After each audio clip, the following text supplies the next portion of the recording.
Then there's the fourth response, and that's the response of the wise men, or the Magi, or the three kings. They have a lot of names. Every Christmas we sing, "We three kings of Orient are." You know, sometime in there we get that song in, and it's a great song, and it reminds us of these. We always think of three travelers coming from the far east on camels, wearing stately, kingly garb. A little bit of myth has worked its way into that story, but that's all good. We imagine these followers following this yonder star, seeking the newborn king in Israel so that they can bring their gifts and worship him. One of the myths that has worked its way in is that there were just three of them. And we get that because there were three gifts: gold, frankincense, and myrrh. But here's the reality. Because there was gold, frankincense, and myrrh, there's no way three guys are going to jump on camels and travel almost 1,000 miles across international boundaries with no guards. It's not going to happen, okay? So there was a caravan of people traveling with these guys because they needed protection. They were foreigners. They were going to come into a new land, and they had very valuable gifts. Nevertheless, they did come. Matthew chapter 2, verse 2. This is where they had seen the sign. They had seen the star of the Christ child, and they came to Jerusalem because this is where they knew it was supposed to happen. They didn't know exactly where. They just knew to watch for that sign, and they came. And it says, well, they came into the palace of Herod. He was the king over the area where Jerusalem was. And they said, "Where is the one who's been born, the King of the Jews? We saw his star when it rose, and we have come to worship him." Now there's a really interesting thought in there. The Bible's so beautiful. When you study it holistically, and you try to ask yourself, what's the background here? What's going on? You learn that tucked away in Daniel chapter 5, verse 11, Daniel was an exile. He was part of the Israelites that were carried off into exile when Assyria and Babylon conquered Israel and carried them off as slaves during the exile 500 years before Jesus. Daniel was one of them. Daniel in the lion's den, that Daniel. And Daniel found favor in the eyes of the leaders because of God's favor on his life. And Daniel was actually put in charge. We learn in Daniel, if you're taking notes, Daniel chapter 5, verse 11. We learn that Daniel was put in charge of training the Magi and other nobles in the court of the king. Daniel was a prophet. Daniel would have taught the Magi, these are the signs you need to look for. Because they studied the stars. It's what they did. He said, this is what you need to study. This is what you need to watch for. These will be the signs. When the Messiah is born, you will see these things in the sky. Because when it says they saw the star, it's more holistic than that. They saw everything they needed to see in the sky. And so 500 years later, this group of Magi come. That tells us something about their commitment level. Because the first generation and the second and the third and the fourth and fifth and sixth, seventh, eighth, ninth, 10th, they didn't see the sign.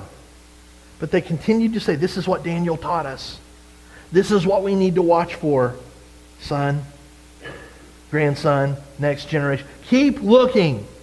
Because when you see that sign, God has sent his Savior into the world. And so 500 years later, a group woke up one morning, looked at the horizon and said, oh my goodness, there it is. And they got their gold and their frankincense and their myrrh together in their caravan, and they traveled hundreds of miles to Jerusalem.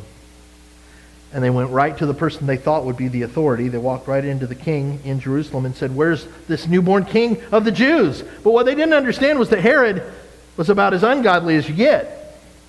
Herod didn't only not care about this newborn king, he was threatened by him. We're talking about a guy who had his wife executed because she was more popular than him. Okay? Wow. This is not a guy who wants to share the throne or the spotlight. Okay? And so Herod says, I don't know anything about this guy, but the scribes who were part of his court, they knew. They'd studied the scriptures, and they said, Micah chapter 5, verse 2, he'll be born in Bethlehem. And so the Magi said, point us in the right direction. How do we get there? And when they got to Bethlehem, they didn't have any problem finding the Christ child because the shepherds had told everyone where he lived. And so in Matthew chapter 2, verse 11, it says, Now there's some really cool little insights into the Magi story here too. On coming to the house, it's not a stable anymore. Okay, they're not in the barn anymore. They came to the house. They've moved. So if you have that beautiful manger scene in your front yard and you have the Magi there around the stable, that's wonderful. Keep them there, okay? You don't have to get rid of them or anything like that. Just know that it was probably a lot later when they actually arrived. Because they saw the sign. It took them a long time to travel all the journey, to get the funds, to get everything together. Months, probably, to get here. And then the next little tweak that we see into the story is that they saw the child. The words mean something. The Greek word here, the earlier verses we spoke of the baby. The shepherds saw the baby. But the Magi saw the child. This Greek word means a young boy, a little boy. Most likely a toddler. I don't know if he was walking yet or not. But he was older than just an infant. So it took a long time to get there. But that's really kind of incidental, just kind of academic, kind of interesting to learn. The fact is, their commitment had led them there. And they found the boy with his mother Mary, and they bowed down and they worshiped him, and they gave him their gifts. The Magi teach us that wise men still seek the Christ, right? They still look. And if they don't see everything that God has promised in their generation, they teach it to their children and say, we didn't see it yet, but the prophets told us this is what God's going to do. So son, you be faithful and you keep an eye out looking for it, right? And they pass it on and they pass it on. And they die maybe without seeing it, but they die in faith. And they continue to seek, and they continue to keep their focus, and they continue to look to the horizon. And they have humble hearts. Because when they hear of the king, their response isn't to be threatened like King Herod. Their response is, let's gather up all our resources, let's go find him, so that we can bow and worship him and offer our best to him.